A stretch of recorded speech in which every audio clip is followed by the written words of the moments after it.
J'ai réalisé à quel point le développement personnel, ou plutôt l'aspect le plus médiatisé du développement personnel, peut vraiment vous faire tromper de chemin si vous voulez réussir. Et pour la plupart, vous n'êtes pas prêts d'entendre ce que je vais dire dans cette vidéo. Je sais que là, j'ai l'air de critiquer, de reprendre un thème devenu très cliché. Mais mon but, c'est plutôt de provoquer un déclic et de vous aider à prendre conscience de certaines choses.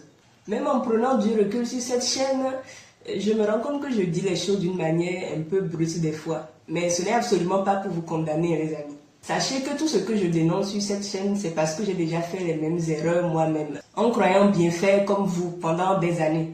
Jusqu'à ce qu'un jour je me réveille, plutôt que quelque chose me réveille, et que je me rende compte que en fait c'était du bullshit. Et que je commence à déprogrammer ce bullshit de mon cerveau pour me remettre sur les bons rails. Mais le pire, c'est que personne ne parle des mécanismes pervers qui peuvent vous maintenir dans l'échec alors que vous voulez réussir. Trop peu de gens en parlent, le peu de gens qui en parlent ne mettent pas suffisamment l'accent dessus et entretiennent pour beaucoup une zone de flou au lieu de dire les termes. Et je dirais même que beaucoup de gens dans ce domaine ont intérêt à ce que vous ne découvriez pas la vérité sur certaines choses pour pouvoir vous arnaquer d'une manière ou d'une autre, votre attention ou parfois votre argent. Ou tout simplement pour ne pas vous avoir comme concurrent potentiel pendant qu'ils garantissent que vous restiez des perdants motivés qui continuent malgré tout à les suivre et à les trouver inspirants. Laissez-moi répéter ça, des perdants motivés, littéralement. Parce que depuis tout ce temps à appliquer des routines de dev perso, leur vie en elle-même n'évolue pas. Et pourquoi elle n'évolue pas? Tout simplement parce qu'ils ne font pas les bonnes choses pour obtenir ce qu'ils veulent vraiment. Ou alors, et c'est encore pire, ils savent qu'ils ne font pas les bonnes choses, mais continuent quand même de se voiler la face par faiblesse et volonté de rester dans leur zone de confort.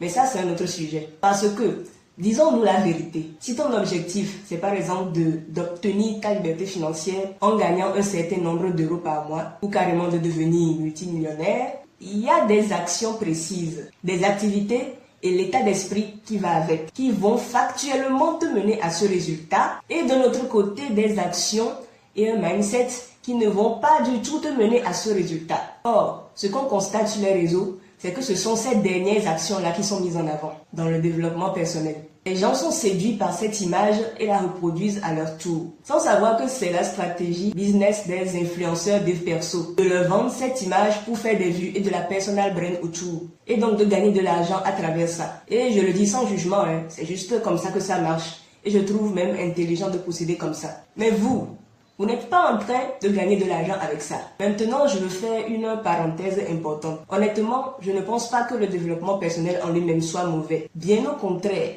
J'irais même jusqu'à dire que me mettre dans cette voie m'a littéralement sauvé la vie et a vraiment fait de moi une personne à plus forte valeur mentale et intellectuelle. C'est de loin le meilleur investissement, la meilleure voie sur laquelle je pouvais tomber. Et le domaine que je regrette le plus de ne pas avoir connu plus tôt. Car je sais quel impact il aurait pu avoir si j'avais par exemple commencé à lire mes premiers livres de développement personnel à 10-12 ans. Or, jusqu'à presque mes 18 ans, j'étais dans une sorte de prison mentale, de brouillard. Et je souffrais du fait de ne pas savoir ou comprendre certaines choses. Et il y avait en fait une vraie raison atypique au fait que je découvre le développement personnel plus tôt.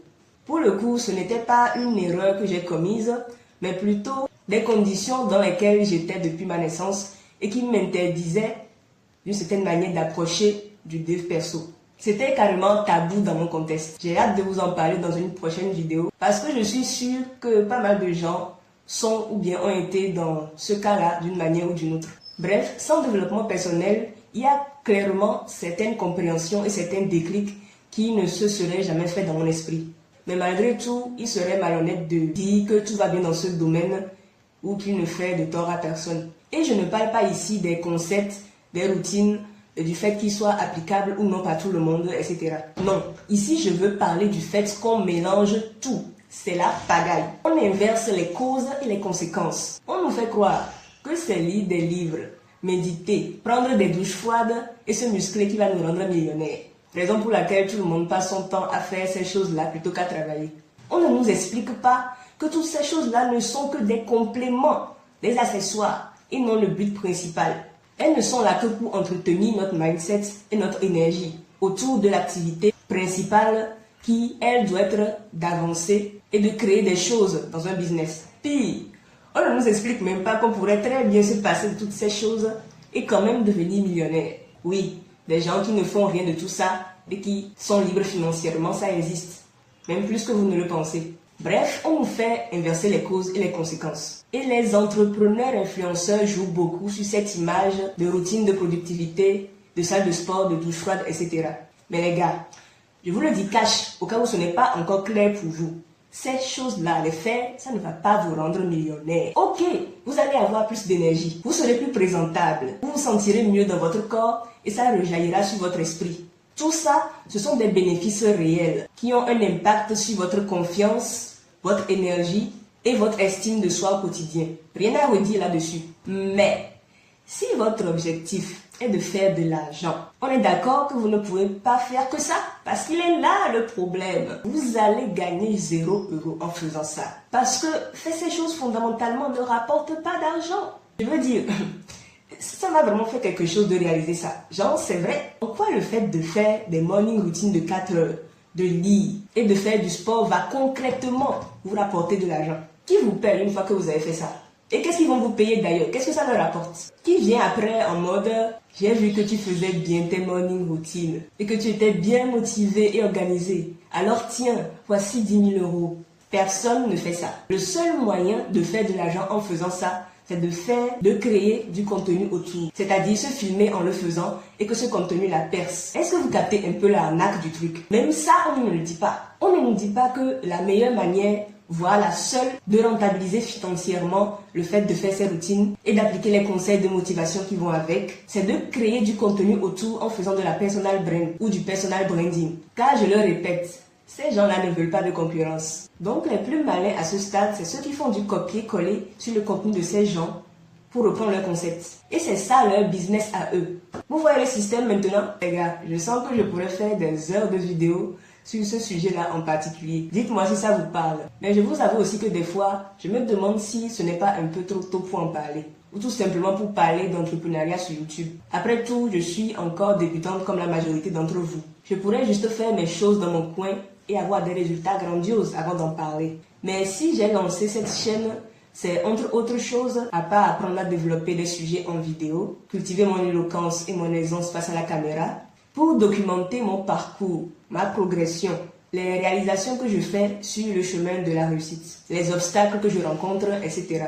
Et les partager au fur et à mesure pendant que c'est encore frais dans ma tête et que j'en suis encore assez proche pour en parler de manière à ce que d'autres gens qui sont à mon niveau de débutant aussi comprennent et se reconnaissent dans ce que je dis. Parce que je sais que je ne pourrai pas exprimer ces choses-là aussi clairement que je le fais aujourd'hui, une fois que j'aurai atteint un stade plus élevé dans ma croissance personnelle et dans ma réussite. C'est ça l'effet un peu pervers une fois qu'on a atteint la compétence inconsciente. On a tellement intégré les concepts, les infos, les habitudes et les techniques. C'est tellement passé au stade du réflexe qu'on ne saurait plus bien expliquer aux débutants les mécanismes de base pour bien réussir dans quelque chose en fait. Pas parce qu'on ne veut pas ou qu'on veut garder ça secret, mais tout simplement parce qu'on n'a plus assez conscience du bon processus qu'il faut suivre. Tellement c'est passé au niveau subconscient. C'est un phénomène qui est très réel et que j'observe déjà dans mon entourage et chez moi, dans certaines compétences de ma vie quotidienne. J'ai donc décidé de documenter mon parcours pour contrecarrer ça. Comme ça, je vous livre tout au moment où c'est encore frais et encore conscient dans ma tête. Bref, c'est tout pour cette vidéo. Si tu te reconnais dans ce que j'ai décrit, si tu passes plus de temps à faire des routines qu'à travailler sur ton business, si tu lis plus de livres que tu ne crées de la valeur, si tu te sens motivé mais que ta vie n'avance pas, dis-moi en commentaire quelle est l'action concrète que tu veux arrêter de faire et par quoi tu vas la remplacer. Parce que c'est bien de comprendre le problème, mais maintenant il faut agir différemment. Allez, au travail! Et n'abandonnez pas surtout, mais cette fois, travaillez sur les bonnes choses. À très bientôt.